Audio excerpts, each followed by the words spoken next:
Alhamdulillahilladzi tasafa bil kamalat wassalahu wassalam ala sayyidina Muhammad alladzi uyyida bil mu'jizat wa ala alihi wa ashabihi alladzina fa'alul hasanat wa jatanabus sayyi'at. Subhanaka la ilma lana illa ma 'allamtana innaka antal alimul hakim.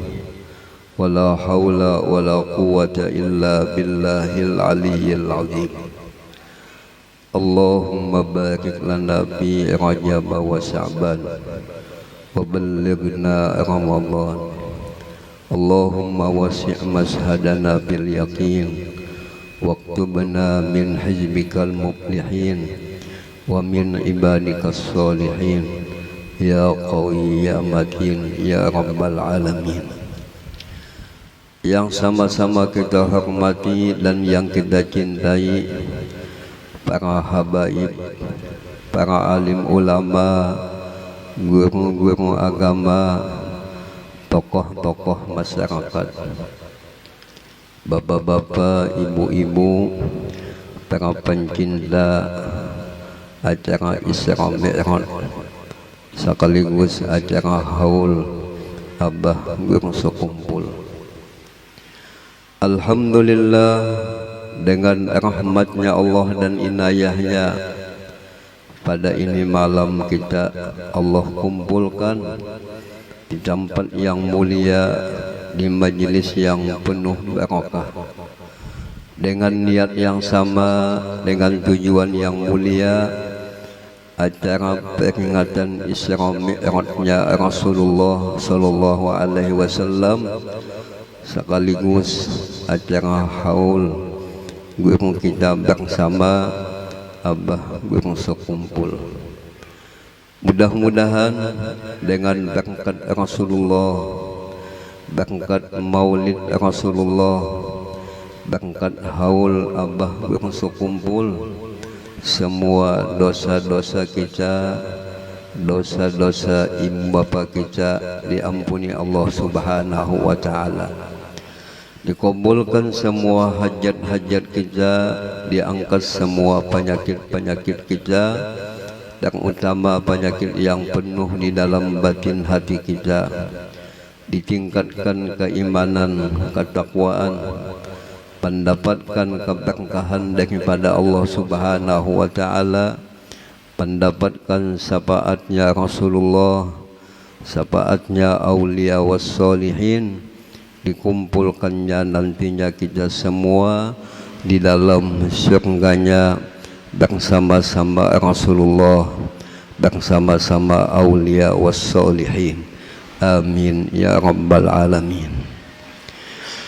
Kita sebagai umat Islam yang beriman, kita wajib percaya bahwa para rasul-rasul mempunyai mukjizat. Para aulia wassolihin mempunyai karamat.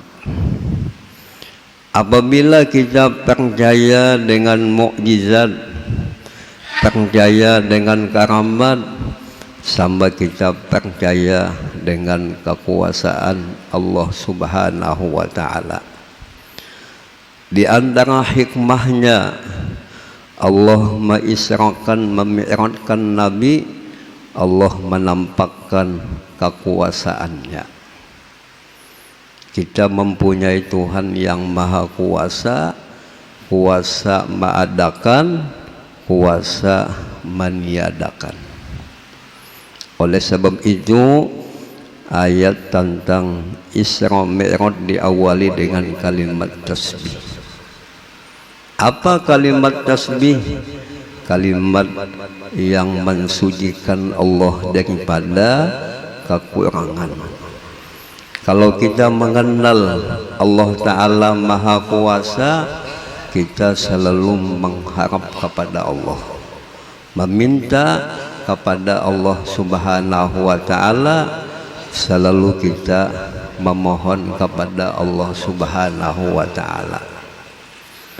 Kalau kita yakin Allah Ta'ala Maha Kuasa, kita takutlah daripada sombong. Takutlah kita daripada membesarkan diri.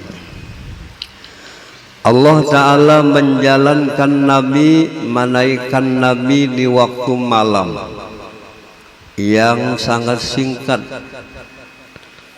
Perjalanan Nabi mulai tulak sampai bulik sekitar 3 jam. Dalam riwayat, tempat tambahan Nabi mulai tulak sampai bulik masih panas-panas ya, menunjukkan cepat, menunjukkan kekuasaan Allah Subhanahu wa Ta'ala. Dari mana Nabi berjalan? Adalah daripada Masjidil Haram ke Masjidil Aqsa, yang mana tempat itu Allah berkahi. Makkah tempat barakah, ada di sana Baitullah, ada di sana tempat tawaf, tempat sa'i, tempat wukuf. Mudah-mudahan kita nantinya akan disampaikan ke Makkah. Jadi tamunya Allah Subhanahu wa Ta'ala. Mudah-mudahan sampai lagi ke Madinah menjadi tamunya Rasulullah, tamunya Nabiullah Sallallahu Alaihi Wasallam. Dan adalah Masjidil Aqsa adalah tempat yang barakah, tempat nabi-nabi, tempat rasul-rasul, sehingga naik Nabi ke langit sampai ke 7 lapis langit, sampai ke mustawa, sampai kepada Allah Subhanahu wa Ta'ala. Dan Nabi adalah melihat lawan surga. Apa itu surga? Mala ainun ra'at wala udunun sami'at wala khatara ala qalbi basar. Surga itu sesuatu yang kada pernah mata kita melihat, dilihat akan. Kada pernah telinga kita mendengar, didengarkan. Kada pernah hati kita terlintas, di sana adalah terlintas. Surga adalah wadah nikmat. Yang paling nikmat di dalam surga itu adalah memandang Allah Subhanahu wa Ta'ala dan memandang wajahnya Rasulullah Sallallahu Alaihi Wasallam. Bagaimana kita jalan untuk mendapat memandang wajahnya Allah, memandang wajahnya Rasulullah? Harus kita di dunia banyak tafakkur kepada Allah, banyak muraqabah, banyak musyahadah, banyak perhatian keganangan hati kita kepada Allah Subhanahu wa Ta'ala, dan memperbanyak kita menghidupkan sunnah Nabi, memperbanyak salawat kepada Nabi. Mudah-mudahan kita dapat bahagian memandang zatnya Allah, memandang wajahnya Rasulullah Sallallahu Alaihi Wasallam. Dan Nabi adalah melihat dalam neraka. Ternyata di dalam neraka itu yang paling banyak dilihat Nabi adalah orang yang susah, orang yang fakir. Sahabat bertanya, apakah dikehendaki fakir daripada harta?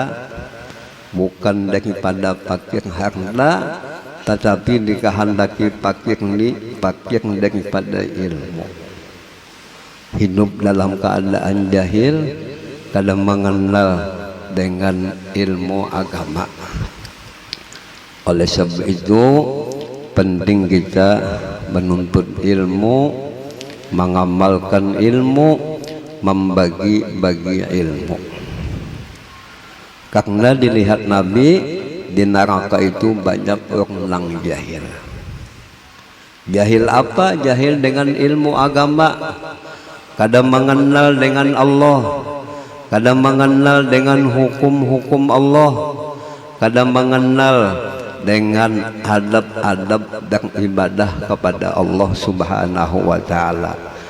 Kalau kita ingin selamat, ingin bahagia, ingin sukses, adalah dengan memahami ilmu. Wajah abah gue sekumpul, janganlah wani menggawi sesuatu kecuali dengan ada ilmunya. Jangan sampai bahapal, jangan sampai kada mengetahui. Apabila gawian itu tanpa ada ilmu, sekalipun gawiannya sama lawan nang berilmu, tetap ibadahnya kada diterima Allah Subhanahu wa Ta'ala. Wa kullu man bighairi ilmin ya'malu a'maluhu maqdudatun la tuqbalu. Anak siapa, dunia siapa, kalau beramal beribadah tanpa ada ilmu, tanpa ada bimbingan, jelas amalnya ditolak, amalnya kada diterima. Ada juga riwayat yang banyak di neraka itu adalah babinian. Kenapa babinian banyak masuk neraka? Akibat kada syukur melawan laki, kada sayang bujur ya kah?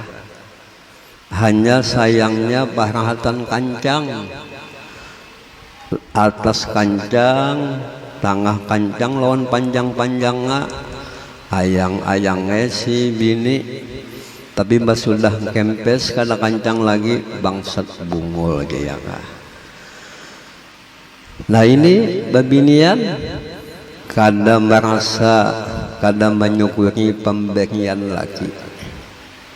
Padahal laki baik, padahal laki bersedekah, padahal laki mendatangkan kebaikan, dirasanya kada kebaikan. Dan bisa juga babinian itu jadi banyak masuk neraka akibat selingkuh. Nah, wah ini banyak selingkuh. Kada sayang lagi lawan laki nang ada, sayang lawan laki-laki nang halal. Maka selingkuh itu kada nang anum-anum, nang tuha-tuha bisa selingkuh. Ulun bisa dialangi tamu, tamunya lalakian, bapak kai belang minta banyu, gasan napa, gasan nini, kenapa nininya mau dia kah? Cinta lawan nang lain. Aturannya kalau tuha insaf, kalau sudah tuha kembali kepada Allah. Tapi maklum manusia ada nafsu, nafsunya kuat, nafsunya menjadi-jadi. Apa penyebabnya jadi selingkuh? Akibat laki ini berusaha, kadada perhatian lawan bini, pandang-pandang berusaha, sepandang-pandang berdagang, kada perhatian lawan bini, lalu bini gelisah, kada makan atasnya bawah kada. Nah ini akibat kada perhatian. Lalu penting kita ada kewajiban, ada perhatian. Bini ada perhatian lawan laki, laki pun ada perhatian lawan bini. Mudah-mudahan rumah tangga kita sakinah, mawaddah, warahmah. Bagaimana sakinah, mawaddah, warahmah? Harus kita punya ilmu, punya akal yang sehat, punya akal yang waras. Insya Allah hati kita bertambah sayang, bertambah cinta. Sehingga Nabi Shallallahu Alaihi Wasallam ketemu dengan Allah Subhanahu Wa Taala. Jadi di dunia nang kawa melihat Allah Taala waktu bangun, cuma Nabi Muhammad sallallahu alaihi wasallam. Adapun yang lain tidak bisa. Hanya bisanya kena di surga memandang Allah Subhanahu wa taala. Allah taala kada bawadah kada batampat, sehingga kita bisa memandang Allah taala di dalam surga. Lalu apa ucapan yang diucapkan Nabi tatkala berdapat lawan Tuhan? At-tahiyatul mubarakatus shalawatut thayyibatulillah. Segala kehormatan, segala kebaikan, segala kehormatan semuanya milik Allah Subhanahu wa taala, ujar Nabi. Kemudian Allah taala menjawab dengan kalimat assalamu alayka ayyuhan nabi wa rahmatullahi wa barakatuh. Kemudian Nabi menjawab assalamu alayna wa ala ibadillahis sholihin. Antara Nabi dan Nabi antara Allah selalu berpuji-pujian, sehingga Nabi mendapatkan oleh-oleh daripada Isra Mi'raj adalah masalah sembahyang. Nah, sembahyang itu apa?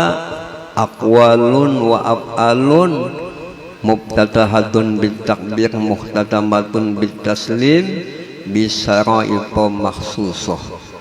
Sembahyang itu ada bacaan-bacaan yang kita baca. Apabila bacaan-bacaan dalam sembahyang harus kita membacanya berbunyi. Ini banyak kali sembahyang kali sembunyian. Ada juga yang berbunyi sapalih-sapalih aja. Palih mandam sapalih berbunyi. Nah, kada sah bacaannya. Karena sembahyang itu ada mengandung rukun qauli, ada yang dibaca. Dan bacaan sembahyang berbagai macam bacaan. Apa hikmahnya bacaannya berbeda-beda? Supaya jangan bosan, supaya jangan dulak. Allah dengan kasih sayangnya menjadikan sembahyang dengan bacaan berbeda-beda. Dan sembahyang itu hakikatnya kita munajat kepada Allah. Apa munajat kepada Allah? Bacaannya iyyaka na'budu wa iyyaka nasta'in. Kepada Engkau kami menyembah, kepada Engkau kami meminta tolong. Dan salawat dan sembahyang itu adalah munajat kepada Nabi dengan bacaan assalamu alayka ayyuhan nabi wa rahmatullahi wa barakatuh. Dan sembahyang itu ada perbuatan ruku, iktidal, sujud, duduk antara dua sujud. Ini perbuatan yang mana sembahyang itu diawali dengan takbir. Kita membesarkan Allah, menganggap Tuhan paling hebat. Muhtatamatun bitaslim, sembahyang itu disudahi dengan salam. Jadi buah daripada sembahyang membesarkan Tuhan dan selalu mendatangkan kebaikan segala makhluk, mendatangkan perbuatan yang baik kepada hamba Allah Subhanahu wa taala. Apabila kita hidup mengutamakan Allah, apabila kita hidup selalu bersama-sama dengan kasih sayangan, kita namanya sembahyangnya berhasil. Sembahyangnya adalah berbuah. Apakah lagi sembahyang dengan berjamaah? Alhamdulillah di zaman kita masjid bagus-bagus, musalla bagus-bagus. Perlu kita makmurkan dengan sembahyang berjamaah. Apabila kita sembahyang berjamaah, pasti sembahyang kita diterima Allah Subhanahu wa taala. Allah pandang imamnya. Alhamdulillah imamnya khusyuk. makmumnya kada khusyuk, ditulis Allah samasjidan khusyuk. Andai kata imamnya mengalamun kada khusyuk, tapi ada makmumnya nang khusyuk, ditulis Allah samasjidan adalah khusyuk. Andai kata imamnya kada khusyuk, makmumnya kada khusyuk, insya Allah diterima Tuhan sembahyang. Bagaimana ibadah sembahyangnya diterima padahal imamnya kada khusyuk, makmumnya kada khusyuk? Allah pandang ia mau berkumpul dalam kebaikan, berkumpul dalam beribadah. Ini menyenangkan Nabi. Salat berjamaah adalah syiarnya agama, syiarnya hukum Allah Subhanahu wa taala. Wa may yu'azzim sa'airallah fa innaha min taqwal qulub. Siapa yang membesarkan syiarnya Allah, maka menunjukkan hatinya takut kepada Allah Subhanahu wa taala. Lalu sembahyang ini perlu kita kasih kepada bini kita. Kadang-kadang bini kolek sembahyang, harus kita beri semangat. Ayo umpamanya sembahyang. Sembahyang adalah hukum Tuhan, kewajiban kita lawan Tuhan, hubungan kita lawan Tuhan. Apabila ikam amanyalah mau sembahyang, abah upahlah. Sambil muhabin itu dikipasi lawan duit nang habang.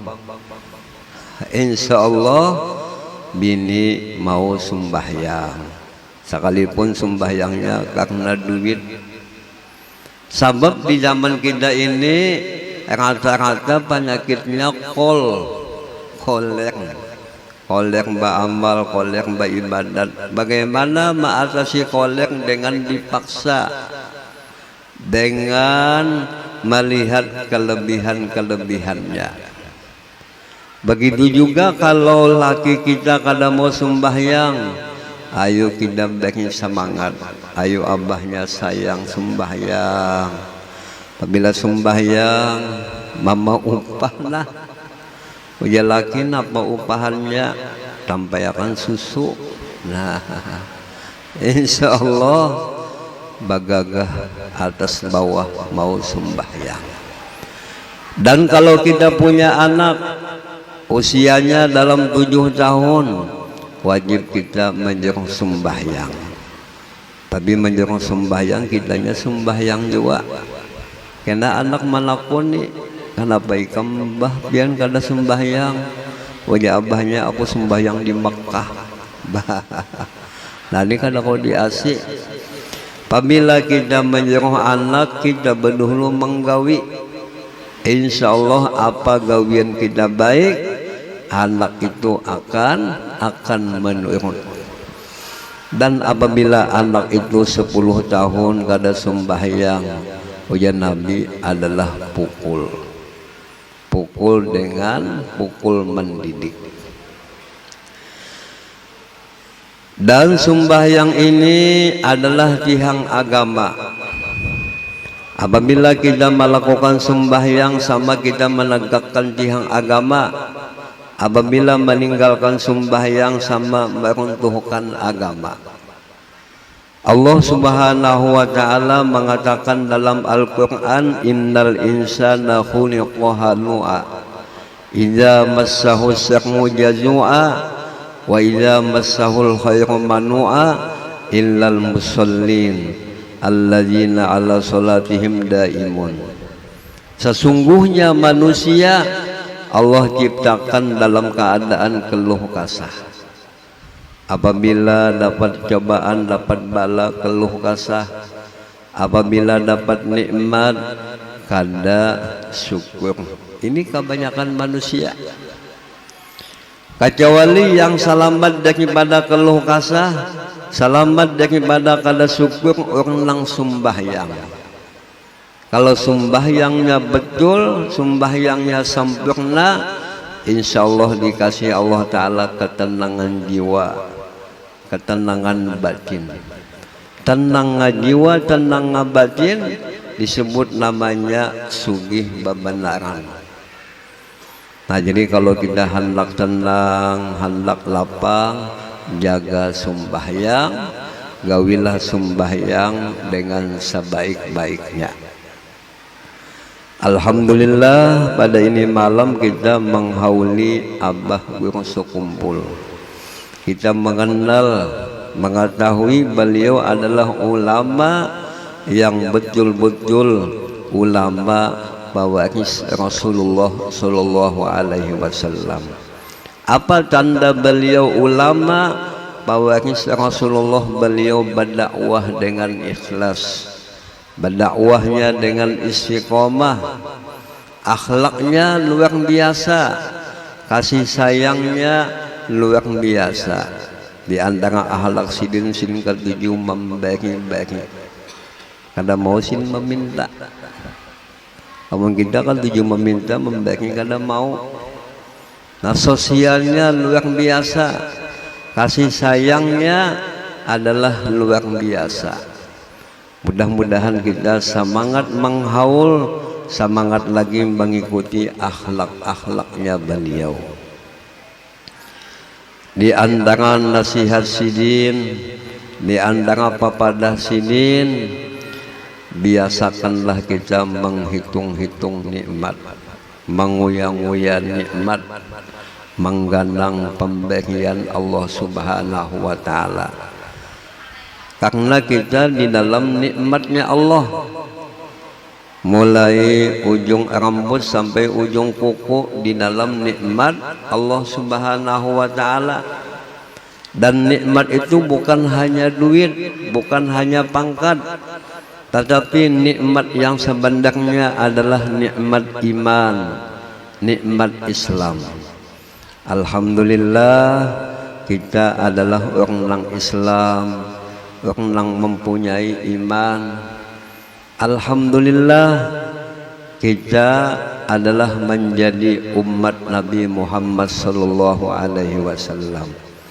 Alhamdulillah rezeki kita di tangan Allah, dijamin Allah Subhanahu wa Ta'ala.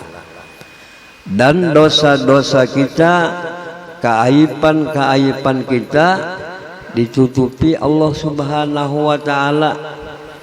Jangan dibuka keaiban kita, kita supan. Tapi Allah Ta'ala dengan kasih sayangnya menutupi keaiban kita, menutupi dosa-dosa kita. Dan ya Abah Guru Sekumpul, kalau ingin hidup bahagia, ingin hidup selamat, apa amalannya? Jangan suka berhutang-hutang. Jadi jangan berhutang. Tahani jangan berhutang.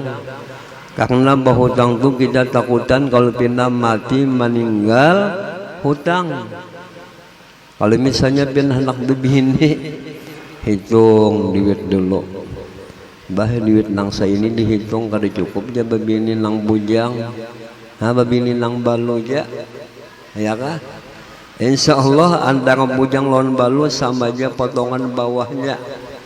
Yang penting kita jangan berhutang, karena berhutang itu menyedihkan hati, menggelisahkan pikiran. Jadi nang maulah tenang gawian kita juga nang bagus-bagus. Jangan sampai menyusahkan orang, jangan sampai menyedihkan orang lain. Nah inilah yang bisa kita sampaikan. Mudah-mudahan ada manfaatnya. Wabillahi taufiq wal hidayah. Assalamualaikum warahmatullahi wabarakatuh. Alhamdulillah.